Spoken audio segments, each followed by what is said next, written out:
পহেলা বৈশাখ দোরগোড়ায়, তাই জমে উঠেছে সিলেটের শপিং মল ও ফ্যাশন হাউসগুলো। শিশু থেকে বৃদ্ধ সবাই ব্যস্ত কেনাকাটায়। বাংলার আবহে নববর্ষের বিশেষ পাঞ্জাবির পসরা সাজিয়ে রাখা নগরের বুটিক শপে। এই শপগুলোতে ফ্যাশন সচেতন মানুষের উপচে পড়া ভিড়। নতুন একটা বছর, তার সাথে একটা আনুষঙ্গিক যেটা আমাদের নিজেরকে সাজিয়ে নেওয়া, এটা অত্যন্ত দরকার।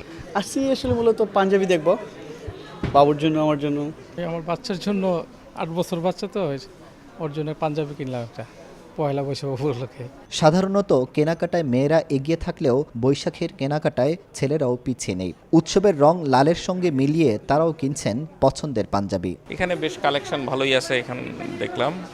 আর সিলেটের মধ্যে এইখান থেকেই আমি বেশি শপিং করি। পোশাকের জন্য আসছে একটি কালারফুল পাঞ্জাবি কেনার জন্য, লাল এবং সাদার মধ্যে। ক্রেতা উপস্থিতি আশানুরূপ থাকায় বিক্রেতারাও খুশি। বৈশাখে আমরা ছেলেদের জন্য বিভিন্ন ডিজাইনের পাঞ্জাবি নিয়ে এসেছি, নতুন ফ্যাশনের।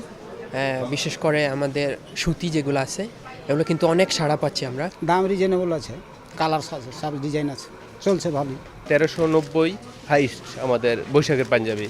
যেহেতু আমরা সিজনারি একটা ব্যবসা হয়, সেই কারণে বৈশাখেরটা আমরা প্রাইসটা কম রাখি সবসময়। সরকারিভাবে পহেলা বৈশাখের উৎসব ভাতা দেওয়ার পর থেকে সারা দেশের মতো সুরমা পাড়েও বৈশাখী ব্যবসা বাণিজ্যের আকার বেড়েছে।